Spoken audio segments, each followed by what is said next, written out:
matin, nous allons voir notre titre maintenant, voir Christ crucifié.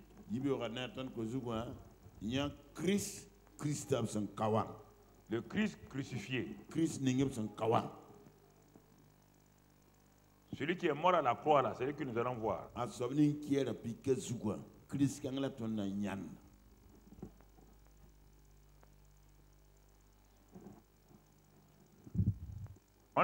On est sur une série, voir Christ tel qu'il est.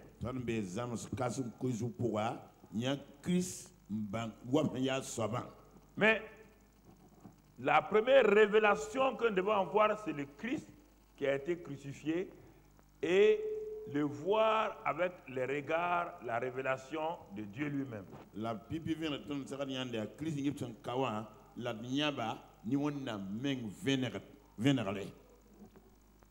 Parce que la croix est un grand mystère.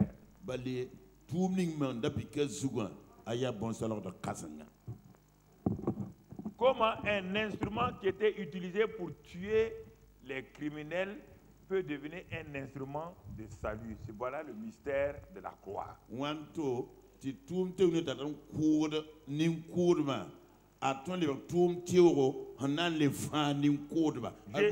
Jésus n'est pas le premier crucifié. Rome a crucifié des milliers de gens avant que Jésus n'ait été crucifié. Et le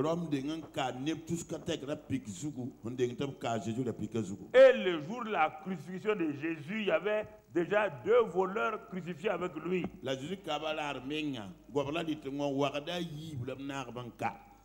Comment un acte de condamnation juridique pratiqué par Rome peut-il un jour on s'arrête et dire que cette même croix-là peut sauver un homme pour l'amener au paradis? Les Romains ont dit, les Grecs ont dit, vous êtes fous. Et les Juifs ont dit c'est un scandale religieux. Et les Romains ont dit nous, la croix, c'est là-bas qu'on crucifie, on fait mourir les rebelles. Votre gars qu'on a crucifié là n'est qu'un rebelle.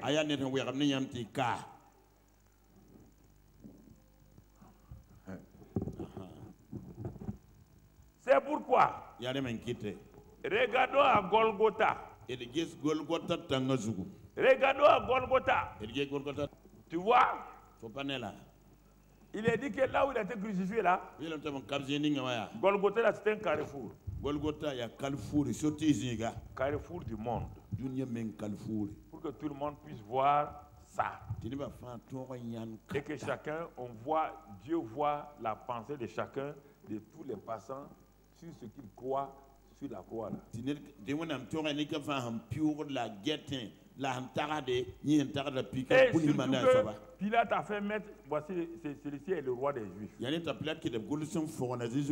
l'a mis en latin, en grec et en hébreu. Les 3 langues qui dominaient le monde. Alors, les gens sont arrivés.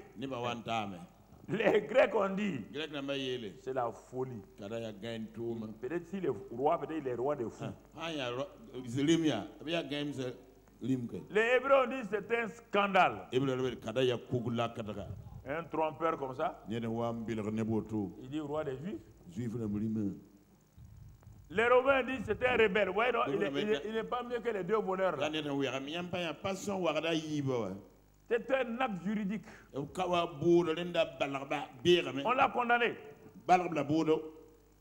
C'est pas fini? Les gens vont passer un à un. Les soldats l'ont regardé et ils ont dit mon gars, tu es défait. Reconnais ça simplement. On t'a combattu, on t'a vaincu, tu es vaincu. Reste tranquille. Et Tu vois tes habits là? Tu as vu tes habits? Nous, on va les déchirer, les donner en morceaux. C'est comme ça qu'on fait à Rome. On a vaincu quelqu'un, on dépouille et puis on distribue ses vêtements. Après les soldats, viennent les juges, les magistrats. Ils ont dit c'est le code pénal. Nous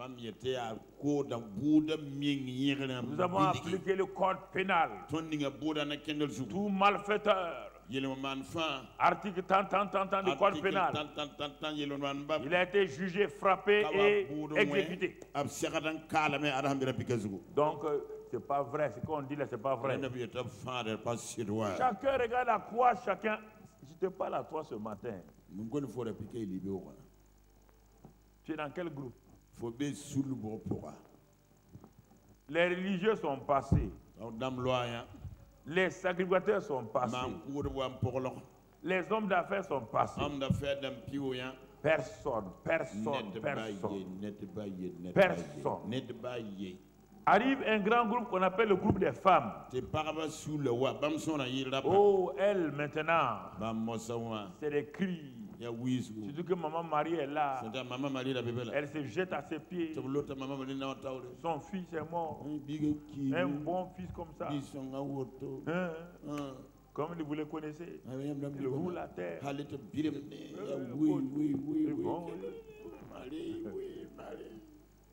Cette fois-ci, Jésus a été obligé de parler quand même. Quand les soldats sont venus, il n'a rien dit. Quand les Romains l'ont insulté, il n'a rien dit. Mais quand les femmes ont commencé à pleurer maintenant, il a dit femmes de Jérusalem, pleurez sur vous-même et pleurez sur vos enfants. Laissez-moi tranquille. C'est pour couper l'air sous les pieds de maman Marie. Parce qu'elle aussi, elle croyait que c'est son fils qui mourait. Elle ne savait pas que c'est le sauveur du monde qui mourait pour ses propres péchés. Elle ne savait pas. La seule personne sans péché s'appelle Jésus. Marie, Joseph, tous sont pécheurs. Tout le monde est pécheur. Elle a dit, mon esprit se réjouit car tu as jeté ton regard sur la bassesse de ta sœur.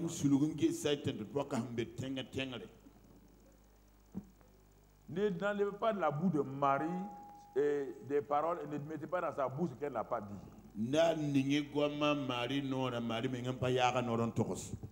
Alors, après tout ça, les caméras du ciel nous montrent maintenant, mon frère,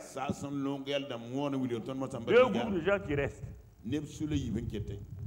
C'est les disciples de Jésus.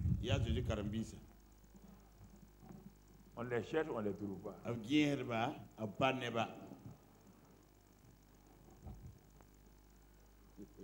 Où est le coupeur d'oreilles là? Il n'est plus là. Il y a un qu'on a attrapé, un jeune homme, Jean-Marc. C'est le plus jeune. Quand on l'a attrapé, il a laissé son habit, sa couverture, il est parti. Il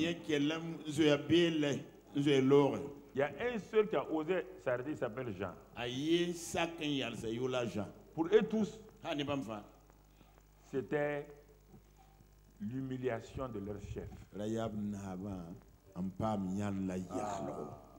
On croyait. Son histoire a mal fini comme ça, un jeune qui donnait de l'espoir.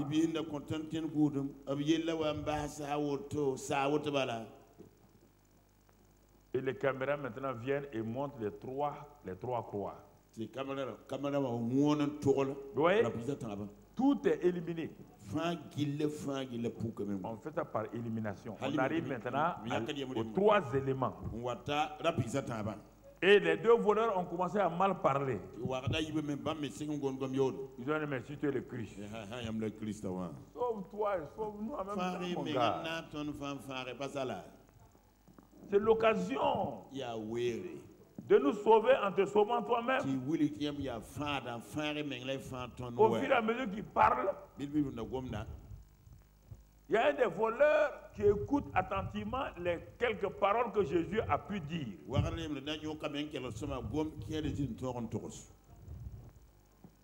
C'est quoi? Père, pardonne-leur.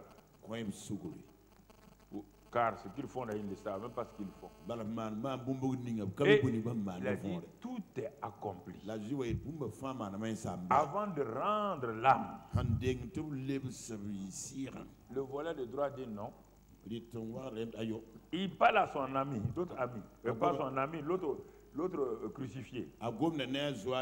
Il dit, écoute-moi, nous méritons parce que nous sommes des voleurs, nous sommes des pécheurs. Notre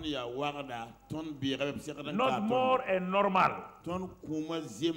Mais j'ai regardé cet homme. Je viens de découvrir que lui là, c'est un simple agneau innocent.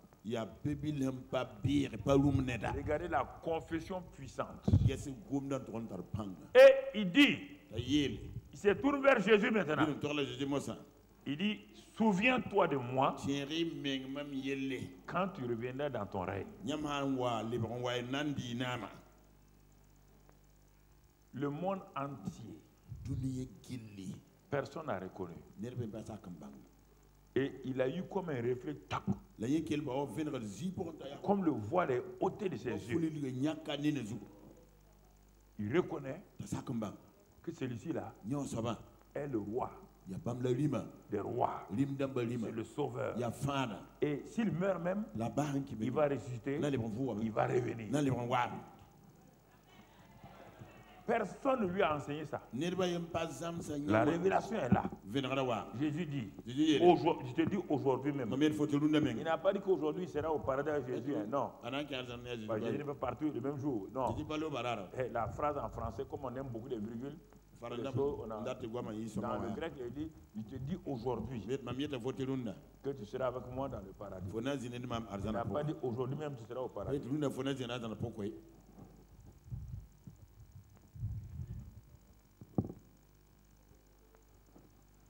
Jésus n'étant pas ressuscité, personne ne pouvait rentrer au paradis. Il est en train de faire quelque chose d'important maintenant, réconciliation et tout, on va voir tout à l'heure. Ça, c'est le premier à commencer à reconnaître ce crucifié-là. Et c'est étonnant, il y a un deuxième groupe de choses, pas de personnes, mais on va le lire. Et qui vont reconnaître Jésus, c'est dans Matthieu 27. Matthieu 27. Matthieu chapitre la création, elle va reconnaître la création et va reconnaître et tout ce qui est là va reconnaître. C'est-à-dire que les objets vont reconnaître. Matthieu 27, verset 50.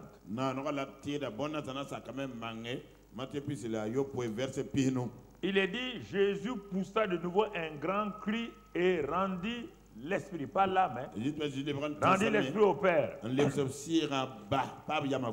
Regardez ce qui va se passer.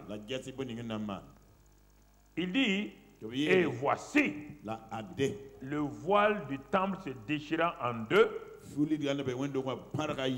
depuis le haut jusqu'en bas, la terre trembla, les rochers se fendirent, les sépulcres s'ouvrirent, et plusieurs corps des saints qui étaient morts ressuscitèrent. Regardez la crucifixion, ce que ça donne déjà. Les objets qui ne résonnent pas là, et ils ont vu la puissance de la crucifixion. Même les tombeaux, on dit non. Les tombeaux, on dit on ne peut pas se fermer parce que c'est lui qui est venu, il a été crucifié, les tombeaux se sont ouverts tout seuls.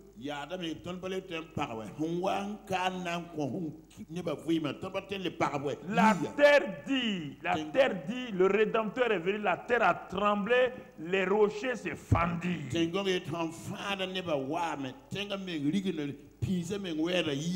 dans le temple de Jérusalem, le rideau qui était un rideau épais, très épais,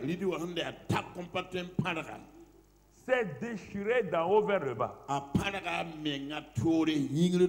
révélant au monde que quelque chose d'extraordinaire venait de se passer sur la terre. Et le deuxième homme maintenant à reconnaître verset 54. Il est écrit, quand le centenier, celui qui menait la garde là-bas, et ceux qui étaient avec lui pour garder Jésus, ayant vu le tremblement de terre, et ce qui venait d'arriver, ils furent saisis d'une grande frayeur et dirent, assurément, cet homme était fils de Dieu. Ça, c'est la révélation ponctuelle. En dehors de ceci-là, les disciples sont allés découragés. Ils ne savent pas ce qui s'est passé. Il apparaît aux disciples d'Emmaüs. Ils n'ont pas compris. Il parle à ses propres disciples. Ils n'ont pas compris. Et la peur était sur eux. Rien n'avait changé. Il est crucifié. Mais dans la vie de ses disciples, rien n'a changé. Parce qu'ils n'ont jamais vu. Ils n'ont pas compris la puissance de la résurrection. Et pourtant, un homme qui était ennemi de Jésus. Et c'est là que nous allons entrer dans le vif de notre message ce matin. Un homme qui n'a pas assisté à la crucifixion et qui traitait Jésus de menteur, escroc, persécutait ses disciples, les faisait arrêter, jeter en prison et les faisait tuer. Cet homme-là, il va rencontrer Jésus sur la route de Damas, le Jésus glorifié. Et cette rencontre va apporter un changement dans la vie de cet homme-là. Mais écoutez-moi maintenant. Mais il n'a pas compris qu'est-ce qu'il a quoi. Il a rencontré Jésus glorifié. Mais il ne savait pas comment vivre.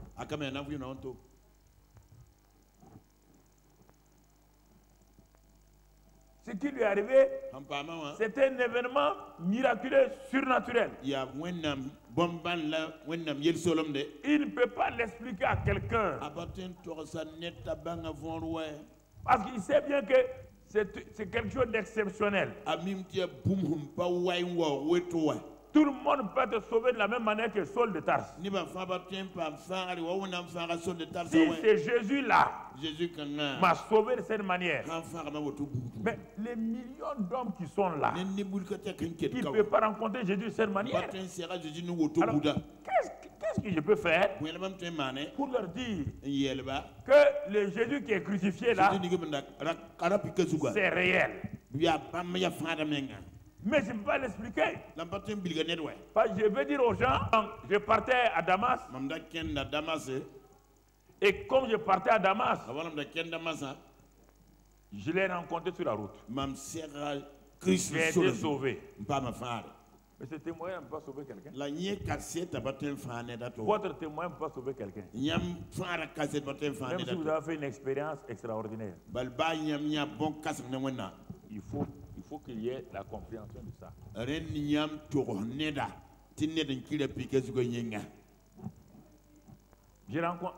Jésus est venu aussi, je l'ai vu, comme Paul l'a vu. Mais je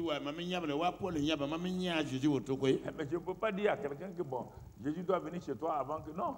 Paul il était embêté. À Damas, il a prêché que Jésus est le Christ, mais il a prêché comme ça. Damas Mais ça veut dire quoi? Jésus est le Christ là. En quoi est-il le Christ? Comment est-il devenu Christ? Et la Bible dit dans Galates, le gars a ramassé ses documents. Il a ramassé ses documents pour aller en Arabie. 3 ans. Il étudie. Il prie. Il étudie. Qu'est-ce que la mort de Jésus à la croix là? Parce qu'on ne comprend pas. Quelle est la relation de la mort de quelqu'un à la croix avec le salut? Et la révélation a commencé à venir. La révélation a commencé à venir. La révélation a commencé à venir. Et quand il est retourné maintenant, il n'avait jamais rencontré Pierre. Il n'a jamais rencontré Jean. Il n'a jamais rencontré un des disciples de Jésus. Maintenant, il s'est fait accompagner par Barnabas pour aller rencontrer les disciples de Jésus. Et tous avaient peur de lui. Quand cet homme arrive à Jérusalem, il dit, voici mon évangile. Il n'a pas dit voici l'évangile, mon évangile. Les pierres ont dit, petit, assois-toi. Nous on a été avec le gars 3 ans. Et toi tu étais son ennemi. Comment peux-tu avoir ton évangile? Ne sois pas orgueilleux. Ne sois pas un gars qui de la tête est montée. Paul dit, ok, asseyez-vous. Il a commencé à leur révéler la croix. C'est pourquoi Pierre attrape sa tête. Il dit, mais ce gars-là, ce qu'il dit là, tu as rencontré Jésus? Jamais. Et ils ont mangé, ils n'ont pas compris quand ils ont mangé la sainte celle là. Quand Jésus a donné le pain à Judas et qu'il a mangé et que Satan est rentré en Judas, ils n'ont même pas compris. C'est le même Paul qui dit maintenant dans son épître de Paul aux Corinthiens. Si vous mangez le pain au hasard là, vous serez comme Judas. Mais ce jour-là, nous on a mangé le pain. Jésus a dit quelqu'un va me trahir. Il a pris un simple morceau, il l'a donné. Paul dit, c'était son corps. Ce que vous avez bu là, c'est son sang. Si vous jouez avec ça, c'est pourquoi beaucoup d'entre vous êtes malades. Plusieurs sont morts. Qui a dit, mais ce gars-là, où il a tout ça? C'est ça qu'on appelle la révélation. La révélation qui change les gens. Si tu n'as pas eu la révélation, tu ne vois pas Christ tel qu'il est. Le Christ crucifié tel qu'il est. Il y a une vie chrétienne, mon frère, qui tourne autour de simplement du cercle, mais pas le noyau. Et il a expliqué. Comme ils avaient reçu le Saint-Esprit, ils ont reçu le Saint-Esprit sans comprendre même la croix.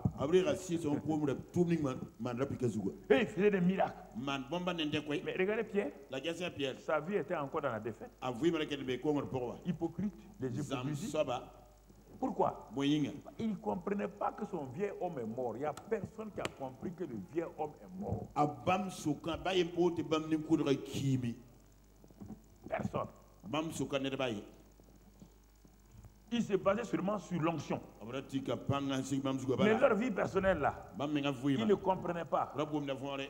Alors, quand Paul est venu, voyons maintenant ce qu'il nous a enseigné à travers tout ce qu'il a enseigné dans ses épîtres. C'est pourquoi Dieu a pris Paul pour enseigner ce que Pierre ne pouvait pas enseigner.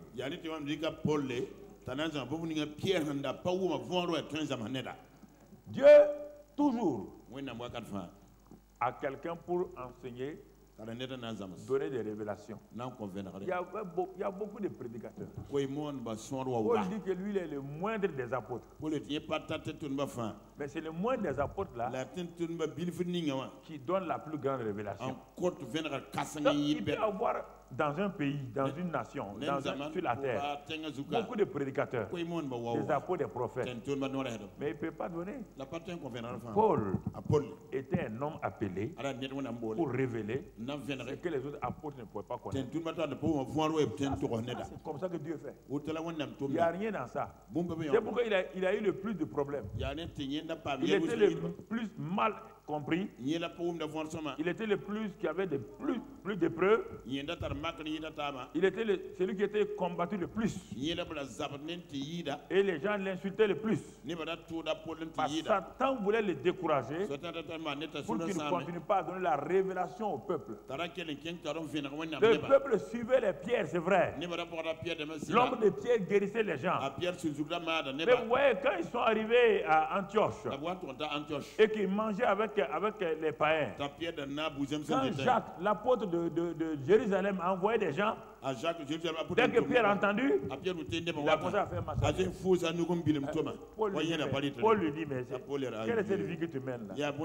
Toi, ton homme guérit les gens et tu es hypocrite comme ça. Il dit, mais si tu meurs, tu vas aller en enfer. Paul, c'est ça. Dieu suscite dans chaque génération. Écoutez-moi, frères et sœurs. Non, attendez, écoutez, c'est pas une... Il faut bien écouter. Il faut bien écouter. Parfois, vous ne comprenez pas. Et c'est souvent. Mais aujourd'hui, tout le monde parle de Paul. Mais quand Paul prêchait là, il était persécuté. C'est quand les gens meurent qu'on les célèbre. Quand Paul prêchait, on l'applaudissait pas. Quand il matraquait les Corinthiens, quand il parlait aux Galates, ils ont dit mais comment? Il se prend pour qui? D'abord, il ne gagne pas marié. Et deuxièmement, il n'a pas vu Jésus. Et qui il est? Mais le gars avait la révélation. La révélation ne vient pas. C'était un docteur de la loi. Mais il n'enseignait pas parce qu'il était docteur de la loi. Parce que la loi ne parlait pas donc de l'évangile. Écoutez-moi, frères et sœurs. Ouvrez vos oreilles spirituelles. Donc branchez-vous à la parole que je vous donne. C'est des paroles esprit et vie. C'est des paroles qui peuvent bouleverser votre vie. Changer votre vie. Je n'ai pas besoin que quelqu'un m'applaudisse. Que les gens m'insultent, les gens fassent quoi, c'est pas mon problème. Parce qu'il n'y a personne qui peut venir devant moi s'arrêter et dire que ce que je prêche est faux. Ils vont passer par toutes sortes de choses, mais ils ne peuvent pas m'affronter. Ils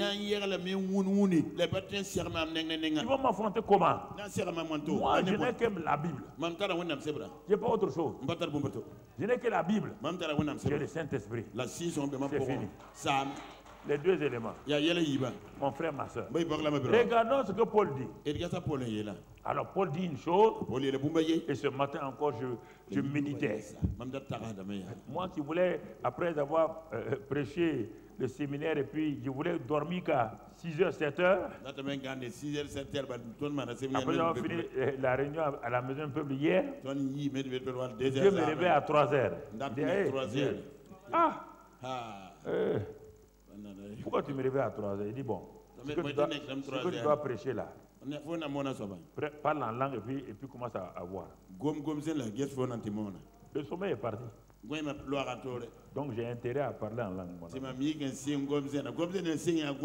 dit, prends la parole, j'ai pris la Bible. Il dit, tu veux montrer aux gens, il faut qu'ils voient Christ crucifié. Il faut que toi-même tu aies encore l'assurance dans la parole que ce que tu vas enseigner là est basé sur ma parole et non pas sur tes pensées. Il dit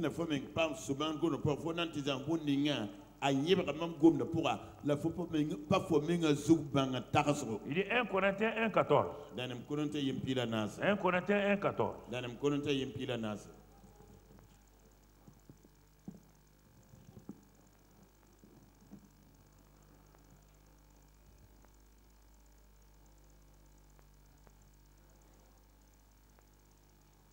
Non, on va aller directement au verset 18. Car la prédication de la croix est une folie pour ceux qui périssent, mais pour nous qui sommes sauvés, elle est une puissance de Dieu.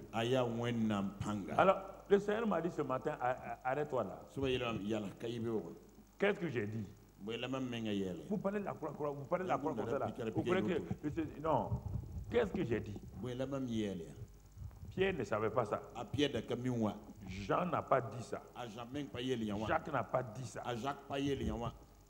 C'est celui à qui j'ai révélé la croix, l'œuvre de la croix là. C'est celui qui a écrit ça sous l'inspiration du Saint-Esprit. Il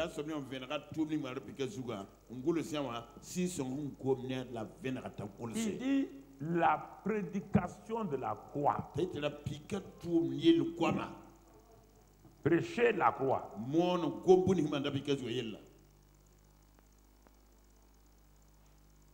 Il dit, c'est une puissance de Dieu.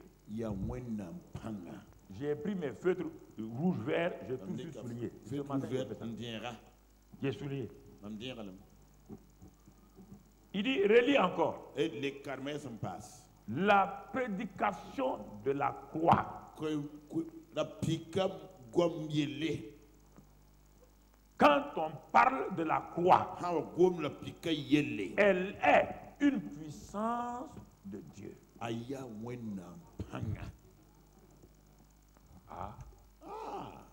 Mais j'ai dit, et le Saint-Esprit me dit, vous les prédicateurs, vous ne comprenez pas.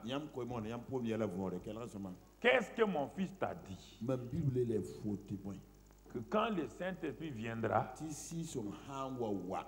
il va tout centrer sur moi, rien que moi.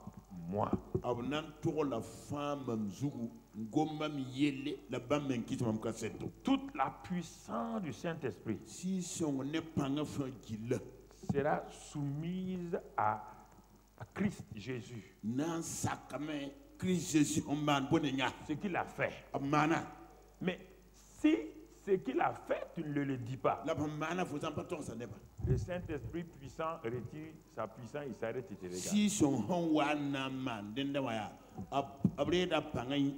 Mais si tu prêches la croix, les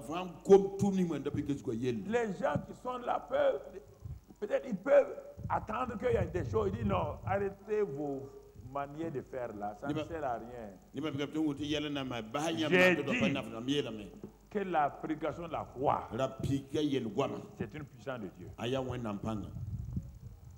Il n'y a pas d'autre chose. Vous aimez ajouter, rajouter, non. Pourquoi? Il va m'amener au fur et à mesure.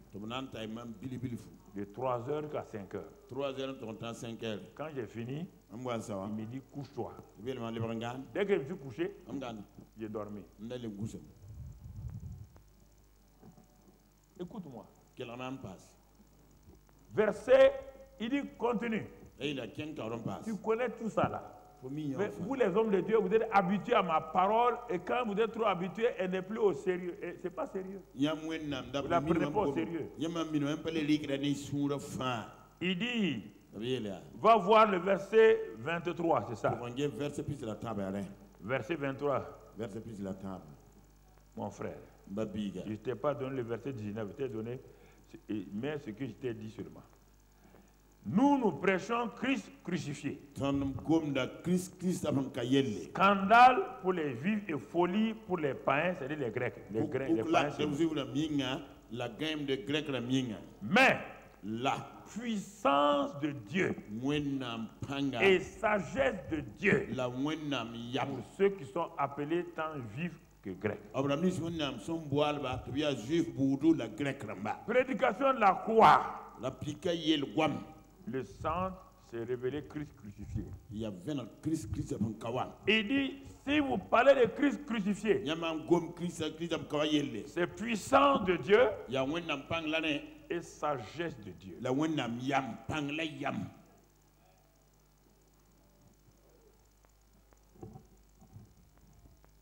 Puissance et sagesse de Dieu.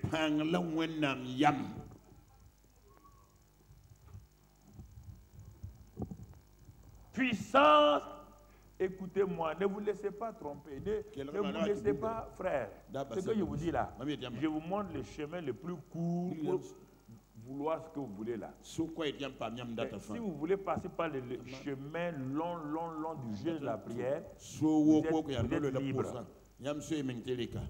Vous allez jeûner la semaine là. Ce n'est pas pour chercher des choses. C'est pour que votre communion avec le Seigneur soit fortifiée. Et que vous puissiez comprendre que le Saint-Esprit, dans votre temps de jeûne, vous révèle ce qu'il y a de caché et qu'il vous révèle cela.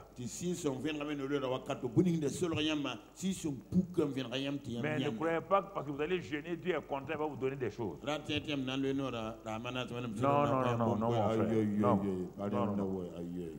Non. Donc, vous voyez ici, vous voyez là, alors, mon frère, ma soeur, il nous dit que la prédication de la croix, puissant de Dieu, pour qu'on ne dise pas qu'on n'a pas compris, il dit prédication de la croix veut dire Christ crucifié. C'est la même chose. Puissant de Dieu, sagesse de Dieu. Le Saint-Esprit agit rapidement quand tu acceptes l'œuvre accomplie de Christ à la croix de Calvaire. Quand tu acceptes l'œuvre accomplie de Christ à la croix de Calvaire, le Saint-Esprit manifeste la puissance et te donne tout ce que la crucifixion a apporté pour les hommes sur la terre.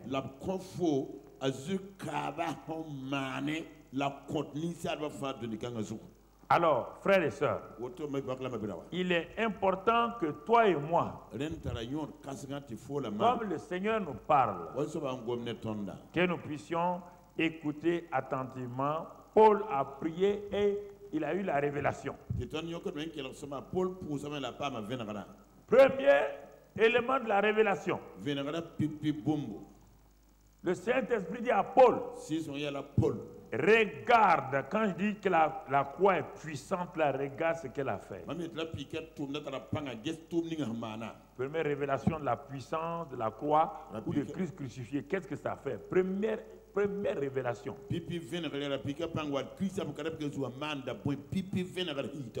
Colossiens 1, 19 et 20. Colossiens chapitre 1, verset pile. Écoutez-moi, peuple de Dieu, écoutez-moi, vous qui êtes en contact avec nous.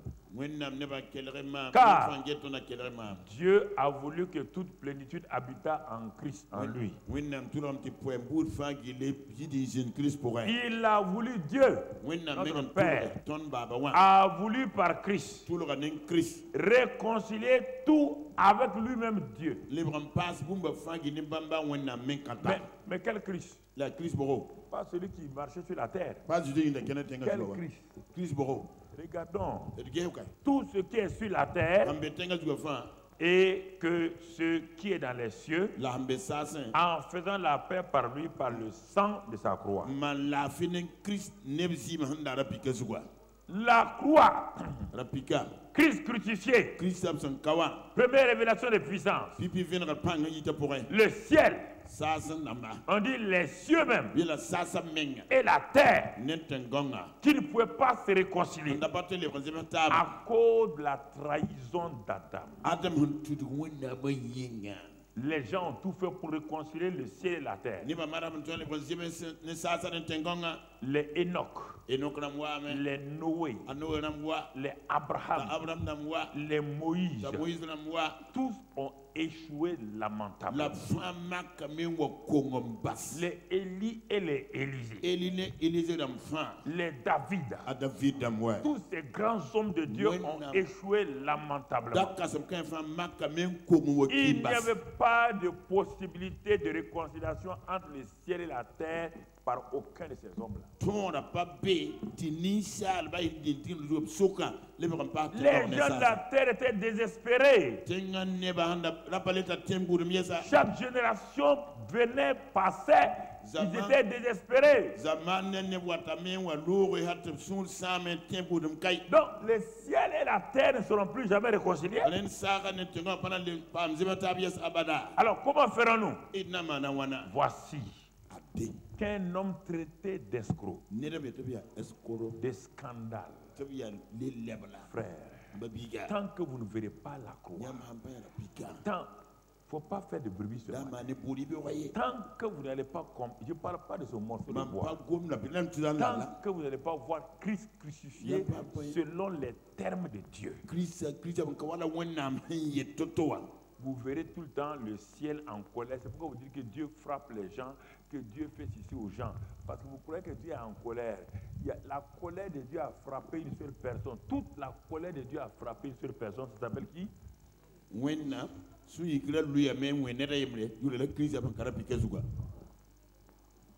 Arrêtez les mensonges. Que Dieu frappe les gens. Ça, c'est l'Ancien Testament. Il n'y a pas de réconciliation. La Bible dit, même dans l'Ancien Testament, annoncé par Isaïe, qu'il a plu à Dieu de frapper son fils, de le châtier. Tu es chrétien longtemps, tu n'as pas compris la croix. C'est pourquoi tu luttes. C'est pourquoi tu vas à gauche, à droite. Tant que tu n'as pas compris ça, sur la terre, tu vas avoir beaucoup de choses. Mais jamais de victoire, jamais de paix, jamais, jamais, jamais. Un homme qui est suspendu, il dit, quand vous allez m'élever, vous saurez qui je suis. Vous saurez que c'est moi le réconciliateur. C'est moi qui apaise la colère de Papa bon Dieu. Je suis le seul capable d'envoyer ma main gauche dans le ciel avec mon sang et de rester sur la terre avec les hommes sur la terre et de prendre les deux mains, le ciel et la terre, pour les réconcilier.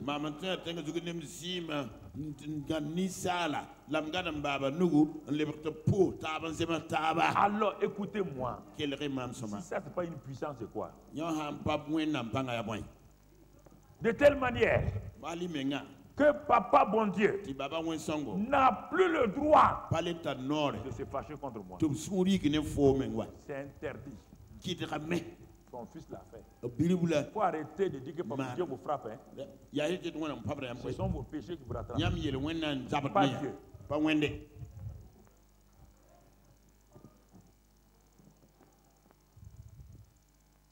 Réconcilier. Si vous dites c'est faux, voici deux personnes qui ne se parlent pas. Vous êtes arrivés à les réconcilier. Et ils se sont réconciliés, pardonnés totalement. Et vous me dites que l'une des personnes réconciliées là, prend un revolver et il tue sur l'autre. Est-ce qu'il y a eu réconciliation? Alors, si vous dites qu'après ce que Jésus a fait là, ce sont vos prières qui doivent vous réconcilier avec Dieu. Donc, ce que Jésus a fait là est inutile. En ce moment-là, tout le reste est inutile. Vaut mieux qu'on ferme ici là. On va louer pour faire salle de bal. On est en train de se tromper. On est en train de se tromper. Vaut mieux qu'on ferme et qu'on loue ça. Et les gens viennent danser. Si ce que Jésus a fait là, réconcilier le ciel et la terre, Papa bon Dieu dit qu'il est satisfait. Satisfait. Si la croix n'est pas une puissance, c'est quoi? C'est pourquoi, quand il a fait la réconciliation verticale, les Juifs ne voulaient pas voir les païens. Toujours dans cette réconciliation, par la mort de Jésus, que les Juifs veulent ou pas, qu'ils soient contents ou pas, Jésus a pris leurs mains. Il a pris leurs mains. Il est parti prendre la main des païens. Toutes les nations. Et il dit, Juifs, Si moi, ma mort, a pu réconcilier le ciel et la terre, ce n'est pas vous que je ne vais pas vous réconcilier avec Dieu. Il a dit qu'il les a réconciliés. Avant de les réconcilier, il a renversé le mur de séparation. Il y avait un mur. Il a renversé le mur. Et quand il a renversé le mur, mon frère, par son sang, à la croix, il a pris la main des Juifs. Il a pris la main des païens. Il les a réconciliés. Si ça, ce n'est pas une puissance, c'est quoi? Alors, maintenant, je vais arriver à ça. Si tu dis que tu crois à cette puissance de réconciliation, et toi, tu sors d'ici aujourd'hui, tu n'es pas réconcilié avec les gens avec qui tu as des problèmes, donc tu as rejeté mon message. Si tu ne téléphones pas tes parents, tes frères, qui t'ont fait du mal, si tu ne peux pas te réconcilier, je t'assure, mon message te suivra et va t'envoyer en enfer. Ainsi dit l'Éternel. Si tu crois que c'est amusement, joue avec ça. Papa, bon Dieu, n'a pas pu dire non. Lui qui avait raison. Jésus dit, papa, calme-toi. Donne-moi ta main. Je vais te réconcilier avec les hommes. Il dit, les Juifs, calmez-vous. Donnez vos mains. Réconcilier les païens. Et toi, tu es assis ici. Tu ne veux pas te réconcilier. Qui tu es? Qui es-tu? Qui es-tu? Qui es-tu? Cherche dans le monde, va sur Internet. Tu ne verras pas un message comme ça. Va. Je vais te parler. Je ne te parle pas de ma tête. C'est pas Karambiri qui te parle. Non. Et toi, tu dis que tu ne veux pas te réconcilier. Ah bon? Et tu dis que tu es chrétien. Donc tu n'aimes pas réconcilier avec Dieu. Tu n'es pas réconcilié avec Dieu. Une main ensanglantée qui va au ciel attraper la main de Papa bon Dieu pour réconcilier le ciel et la terre. Nous sommes protégés.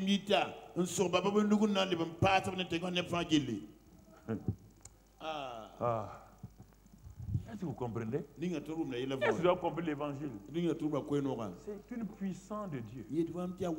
Pour quiconque croit. Pour le salut de quiconque croit. D'abord les Juifs, ensuite le Grec. Écoute-moi mon frère. Il faut arrêter toutes ces choses-là. Arrêtez. Croire d'abord ce que Jésus a fait. C'est la première chose. Deuxième manifestation de la puissance de la croix. Colossiens 2,14. Colossiens 2,14.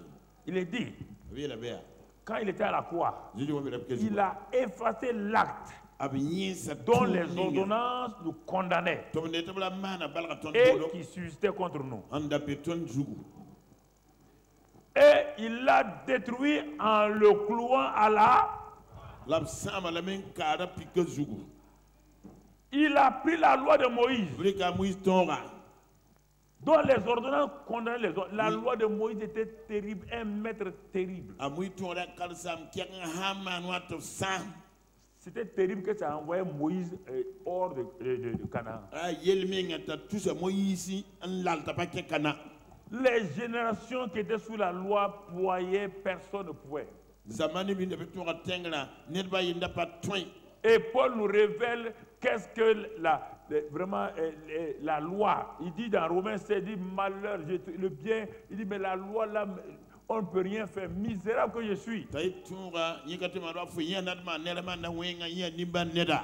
Pour échapper à la loi, il fallait mourir. Le seul moyen pour échapper à la loi, c'est la mort.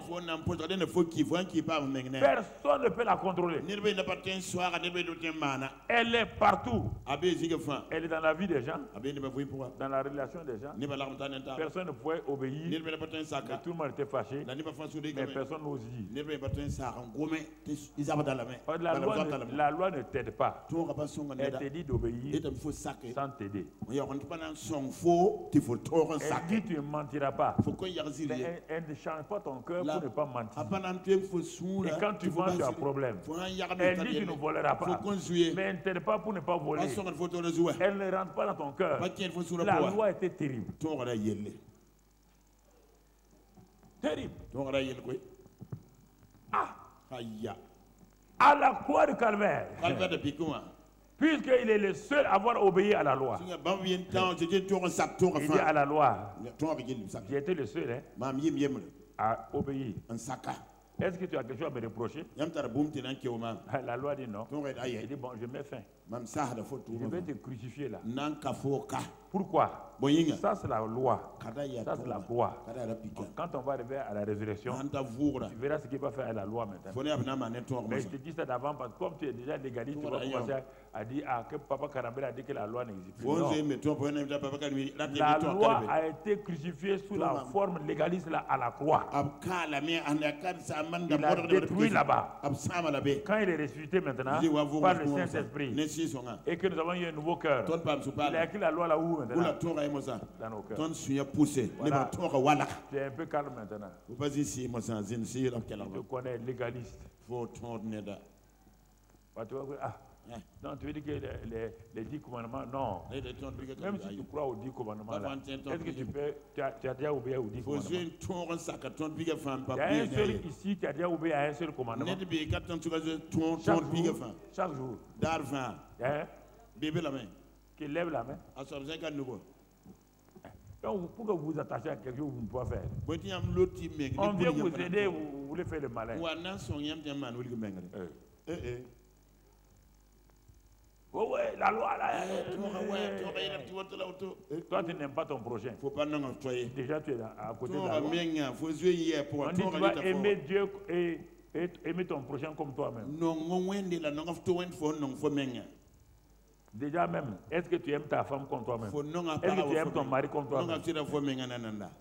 Là où il y a l'amour le plus là même, là où il y a l'amour c'est mariage.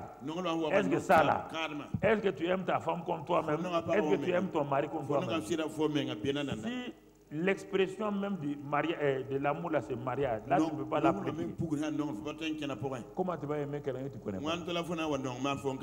Donc la loi là, c'est pas ça. Donc c'est pourquoi Dieu va le mettre dans nos cœurs par le Saint-Esprit. Mais on n'est pas arrivé d'abord voir Christ ressuscité. On a écrit. Si déjà tu comprends Christ crucifié, là, tu es déjà libéré. On n'est même pas arrivé à Christ enseveli encore. Ça, on a la crucifixion. Voir Christ tel qu'il est. Dieu m'a dit, il faut, cette année-là, il faut les faire revenir sur ces bases. Il faut que les gens souffrent inutilement. On les flatte à gauche, à droite. Ils n'avancent pas. Ils ne comprennent même pas ce que Christ a fait.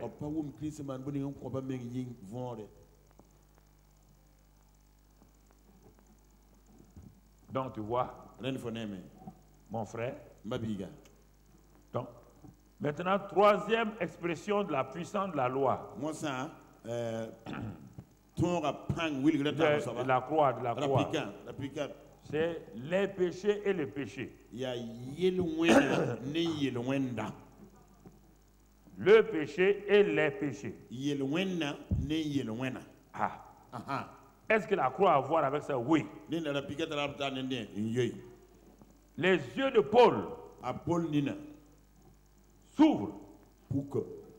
Il dit le péché, la loi du péché est terrible.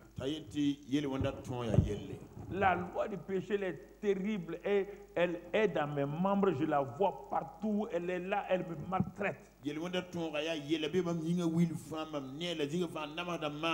gars s'est assis, il dit mais bon, j'ai compris, la loi a été crucifiée. J'ai compris que la croix c'est une puissance. Mais maintenant, et les péchés là? Et les péchés? Je veux faire le bien, c'est le mal que j'ai fait. Dieu dit, comment as-tu reçu la révélation que la croix est puissante? Va te coucher encore. Va t'asseoir encore. Et laisse-moi te parler. Et à la fin de Romains 7, brusquement la révélation vient. Qu'il n'y a pas un autre moyen pour vaincre le péché et les péchés, c'est toujours la croix, Christ crucifié. Il crie, grâce soit rendue à Christ. Dieu dit, il n'y a pas d'autre solution. Donc, ce n'est pas le jeu, il dit non. Ce n'est pas la prière, il dit non. La prière te permet d'avoir la révélation. C'est ce que Christ a fait. Mais la prière ne peut pas remplacer ce que Christ a fait. Alors, en ce moment, Paul, ayant cette révélation, commence à nous dire, c'est lui qui a écrit Hébreux 9, verset 26. Hébreux 9, verset 26. Et qu'est-ce qu'il dit? Il dit dans ce passage-là, il parle de Christ. Autrement, il aurait fallu que Christ il eut souffert plusieurs fois depuis la création du monde. Tandis que maintenant, à la fin des siècles, Christ a apparu une seule fois pour abolir le péché par son sacrifice. Pas ici l'air, d'abord le sacrifice, l'arme du péché. Le corps du péché. Il l'a aboli par son sacrifice.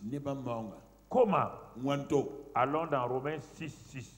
On va revenir sur les autres après. Allons dans Romains 6, 6. On dit qu'il a aboli. Il ne s'est pas arrêté et dit non. C'est par son sacrifice-là, sa mort-là, il va abolir. Comment? Sachant que notre vieil homme a été crucifié avec lui afin que le corps du péché fût détruit pour que nous ne soyons plus esclaves du péché. Car celui qui est mort est libre du péché. Mais avant de comprendre ça, on va aller à 2 Corinthiens 5, 21. Avant de comprendre Romains 6, 6. Allons à 2 Corinthiens 5, 21. Toujours le péché au singulier. Celui qui n'a pas connu le péché. Le péché veut dire la nature adamique qui est tombée. C'est ça qu'on te dit. Il n'a pas connu ça. Il n'y a pas ça en lui. Il n'a pas connu ça. Il n'a pas expérimenté ça. Tu n'as pas connu le péché.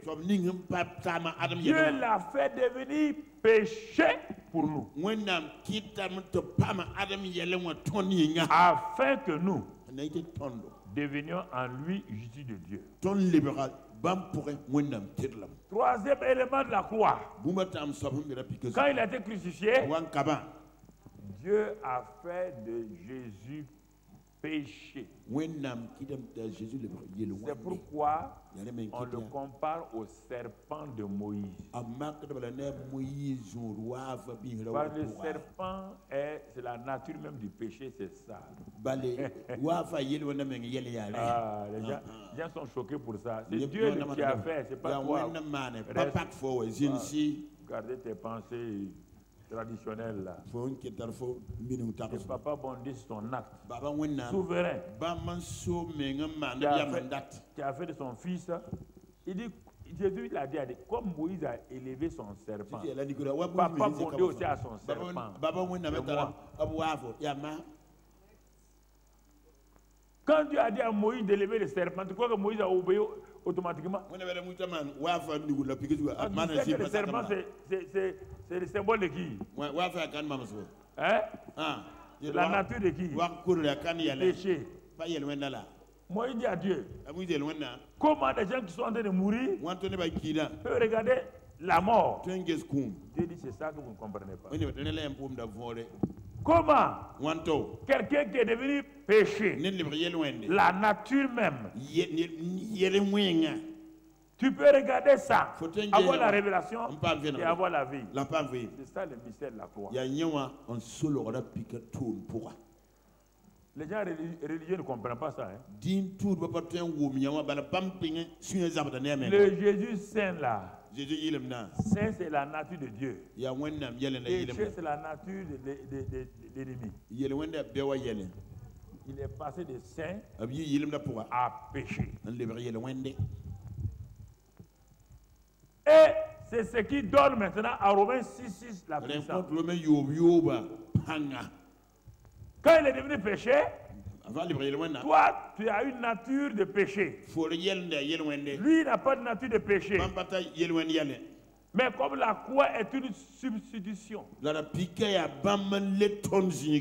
va prendre ta nature. Dieu a pris ta nature de péché là, adamique là, et il a fait devenir Jésus nature du péché.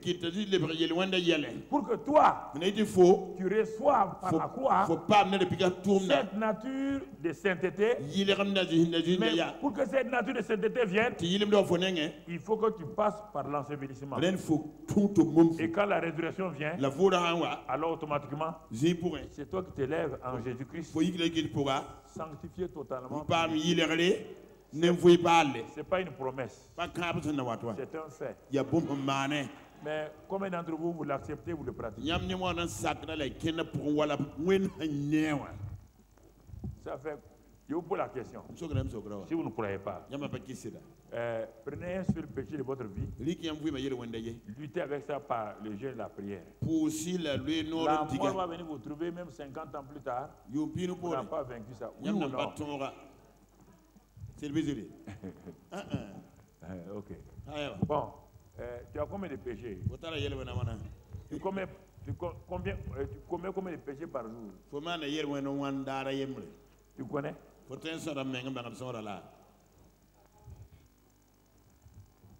Le péché, c'est quoi? Les yeux. Le bien que tu sais faire que tu n'as pas fait, quoi? Dans la journée, il y a combien de bien tu devais faire que tu n'as pas fait? Déjà, prenons ça, même par rapport au bien, prenons ça seulement. Tu peux t'en sortir? On vient t'offrir gratuitement et vous laissez ça, on va gêner. On va gêner pour faire quoi? La mort va venir te trouver dans le jeûne. Je vous ai dit, on doit gêner et on va gêner. Le jeûne, c'est pour t'ouvrir ta compréhension, ouvrir tes yeux, pour que tu réalises ce que Dieu a fait, ce que Dieu t'a donné. Ah, tu dis Seigneur, je ne comprenais pas ça. Je jeûnais pour avoir, on ne jeûne pas pour avoir. Il dit c'est le jour où on s'humilie. Le jeûne, c'est le jour où on s'humilie. Vous voulez acheter les bénédictions de Dieu par le jeûne. Allez-y. Allez-y. Tu es né me trouver là-dedans. Ah. Si je pouvais acheter ça il y a longtemps, j'aurais tout acheté pour lui. Et j'allais te louer ça maintenant. Mais oui. Si ça pouvait se faire comme ça, quand tu es devenu chrétien quand? Tu allais venir trouver que moi j'ai déjà gêné. Et tu vas venir gêner devant moi maintenant. Chaque jeune, je te dis 3 millions. 2 millions. C'est gratuit. Vous ne voulez pas. Vous voulez qu'on sache. Ma soeur, ça va? Si ce n'est pas parce que, comme je suis sur la montagne là, la vallée va t'attendre. Ton mari est dans la vallée. Ton mari t'attend dans la vallée. Tu vas descendre le trouver. On peut être sur la montagne en permanence. C'est ça.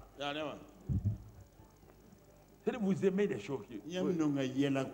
La gloire vaine. La gloire vaine. Ça ne plaît pas votre chair. Hein? Ce n'est pas des méchants qui doivent. On dit crucifier votre chair. Si vous ne voulez pas la crucifier, moi je vais la crucifier. Voilà. Vous voulez pas la crucifier, ça ne vous plaît pas? Dieu a crucifié votre vieil homme. Il vous dit maintenant crucifier votre chair. Le vieil homme et la chair, c'est différent. Le vieil homme, c'est la nature adamique tombée. Le Satan a chose. La chair. Galates 5:19, les œuvres de la chair. Bien que mon vieil homme a été crucifié, je suis entouré d'un monde qui est mauvais. Ce monde-là m'attire. Par l'impureté, par l'envie. Ça vient vers moi. Mais il dit, Dieu dit, tu es mort au monde. Crucifie ta chair, discipline. Discipline ta chair. Discipline ta chair.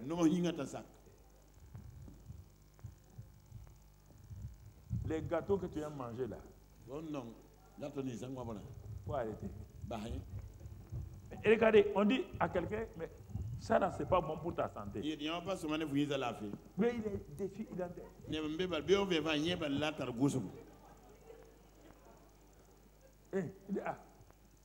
on fait quoi? On fait quoi? On dit, c'est pas bon pour ta santé. Discipline-toi. Non, non, il va manger.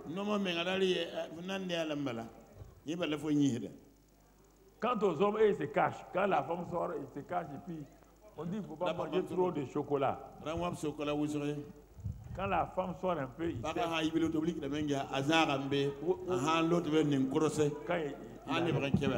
met en place. Il met en place. C'est terrible. L'homme masculin est comme ça. Il faut le comprendre. Il y a un homme qui, sa femme, tout le temps il ne donne pas l'argent à sa femme. Sa femme est entrée dans les tontines. Elle a reçu sa part de tontine. Elle est partie mettre ça sous le matelas bien caché.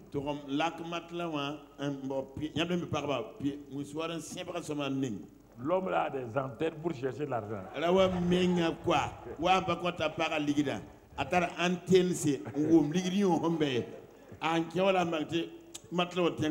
Parce que la femme a dit que non. Elle a sa tontine là, non, non. L'homme l'a cherché, il l'a trouvé. Chaque samedi, il invite sa femme au maquis.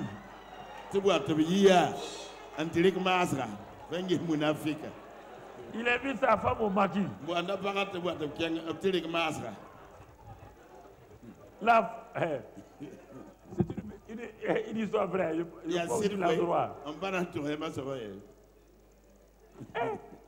Elle dit à tous les voisins là, les voisines. Mon mari est devenu gentil.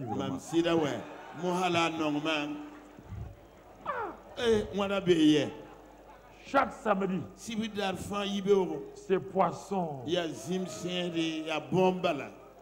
Il m'amène dans tel endroit. Un jour, maintenant, la femme a besoin de son argent. Elle soulève son matelas. Il restait quelques billets de 500. Elle a dit, il m'a tué. Quand le mari rentre, il dit, hey! Et mon poisson que tu as mangé. Tu as mangé mon poisson. Il faut faire attention aux hommes. Quand vous les voyez trop gentils là,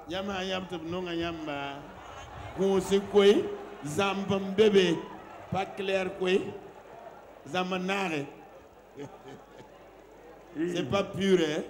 Non, non, non, ils veulent quelque chose. Mon bébé, c'est pas purifié.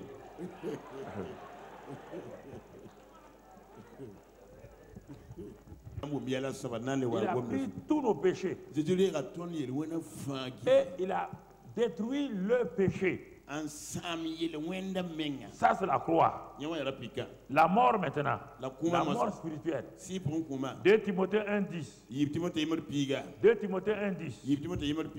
Il est écrit là-bas que Jésus-Christ, voilà ce qu'il a fait dans 2 Timothée 1, verset 10. Il a été manifesté maintenant. La grâce a été manifestée par l'apparition de notre Sauveur Jésus-Christ. Qui a détruit la mort et a mis en évidence la vie et l'immortalité par l'évangile. On parle de la mort spirituelle ici d'abord. On dit la mort physique, là, c'est le dernier ennemi. Lui, il sera vaincu quand on va passer de l'autre côté. Il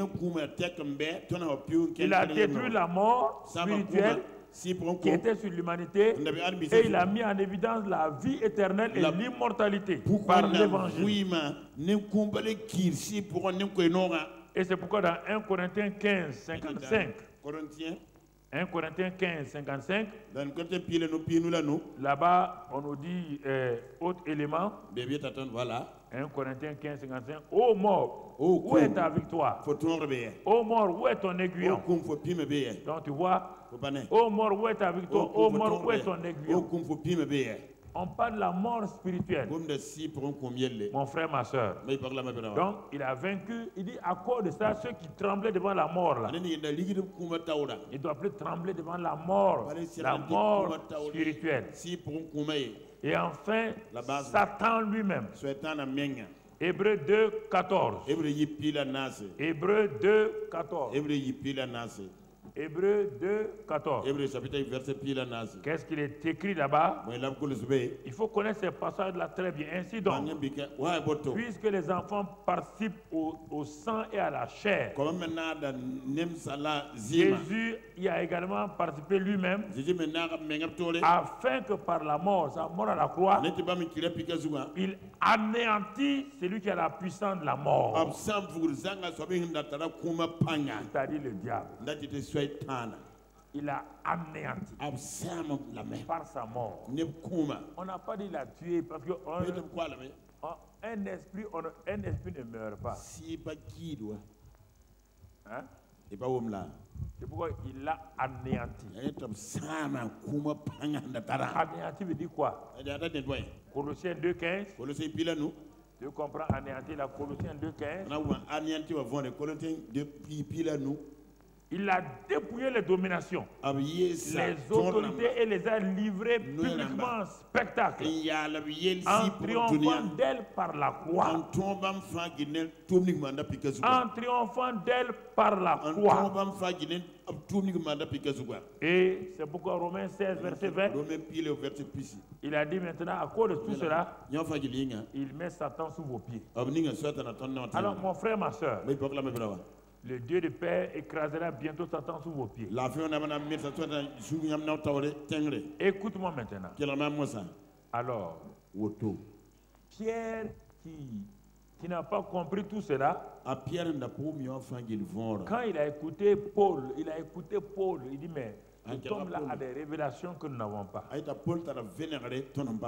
c'est en ce moment que Pierre découvre que quand Jésus est mort là, dans 1 Pierre 2, 24, il a pris nos péchés et nos maladies.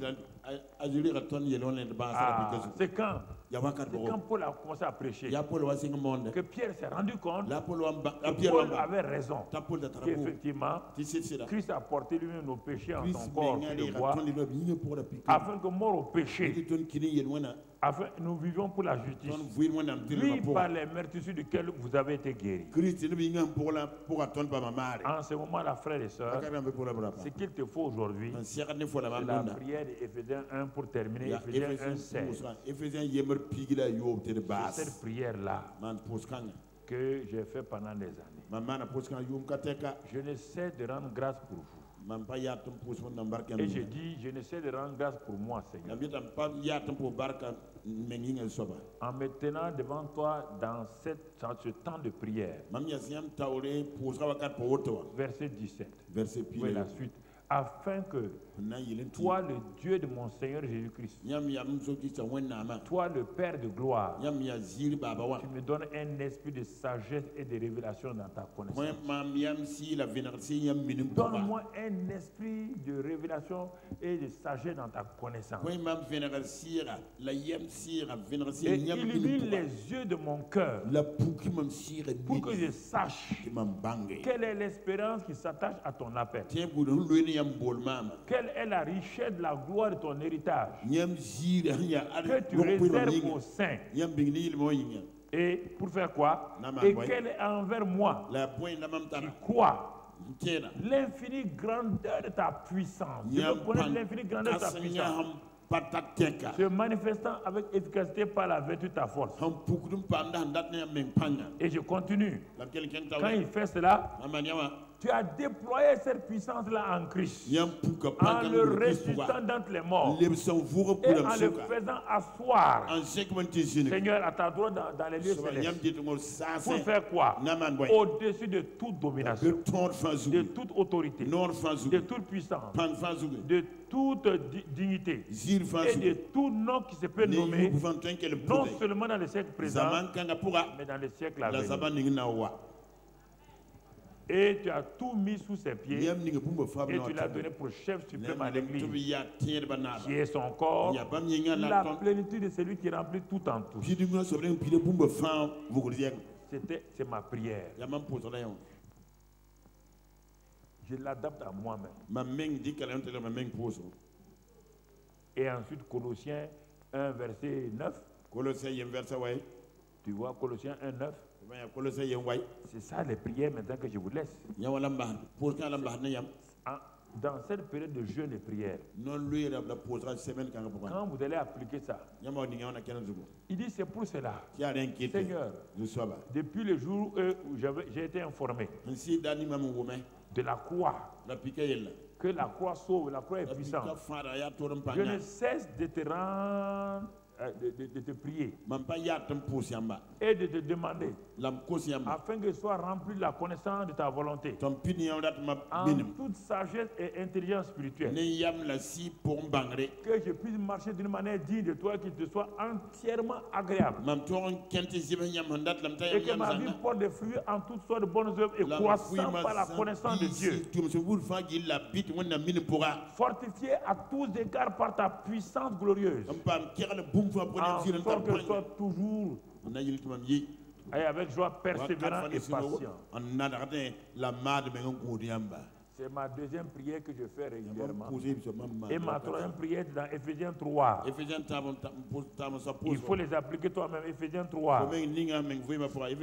Et à partir du verset 14. Je dis à cause de cela, Seigneur, je fléchis les genoux devant toi, le Père, duquel tire son nom toute famille dans les cieux et sur la terre, afin que tu me donnes, selon la richesse de ta gloire, d'être puissamment fortifié par ton esprit dans mon homme intérieur, en sorte que Christ habite en moi, dans mon cœur par la foi, et que, afin qu'étant enraciné et fondé dans ton amour, je puisse comprendre avec tous les saints quelle est la largesse, la longueur, la profondeur, la hauteur, et connaître l'amour de Christ qui surpasse toute connaissance, en sorte que je sois rempli de toute la plénitude de Dieu. Or, il dit maintenant à celui-là, c'est la suite. Pendant des années, quand j'étais seul, c'est ça que je prie, et la révélation commence à venir. Je commence à voir Christ. Je commence à comprendre Christ. Ah, c'est ça qu'il est. Tu n'as pas compris? C'est comme ça qu'il est. Ah, la révélation est là. La révélation est là. La révélation est là. La révélation est là. Ça, c'est pour mes besoins personnels. Tu vois? Je suis dans la présence de Dieu. Mais ce n'est pas un besoin personnel égoïste. C'est pour mieux connaître Christ. Tu es content pour ça? Non, je ne peux pas gêner pour demander succès à un examen. Ça, c'est enfantillage.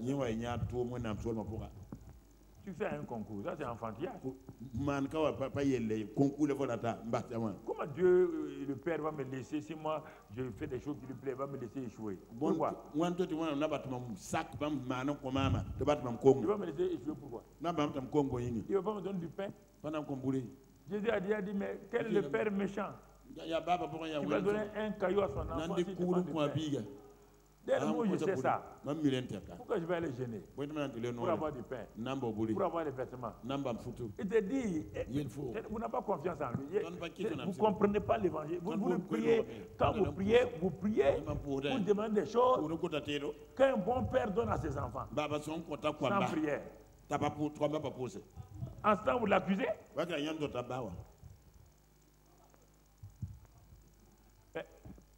Vous n'êtes pas habitué à la Bible. C'est-à-dire que la Bible, là, vous ne la méditez pas. On te dit le méchant des pères, le méchant des papas. Vos maris, là, ils ont déjà, dans votre maison, ton enfant a déjà demandé du pain à son papa. Et toi, tu es assis, tu as vu ton mari se lever, aller prendre un caillou, venir à son enfant.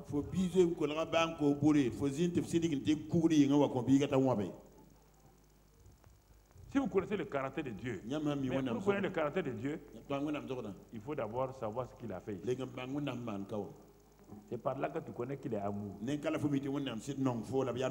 Mon frère, si on devait dire que c'est un homme qui devait mourir à la croix, un enfant qui devait mourir à la croix, pour que les gens soient sauvés, toutes les mamans du monde vont prendre leur enfant à les cacher. Oui ou non? Vous allez prendre votre enfant à les cacher. Mais Dieu a donné son fils unique.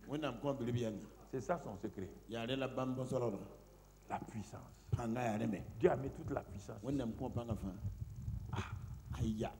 La puissance de guérison, la puissance de la mort du vieil homme, la puissance sur le péché, la puissance sur la mort, la puissance sur Satan, la puissance sur la malédiction, la puissance sur la pauvreté. Je n'ai pas eu le temps de dire tout ça, c'est ce que Christ a fait.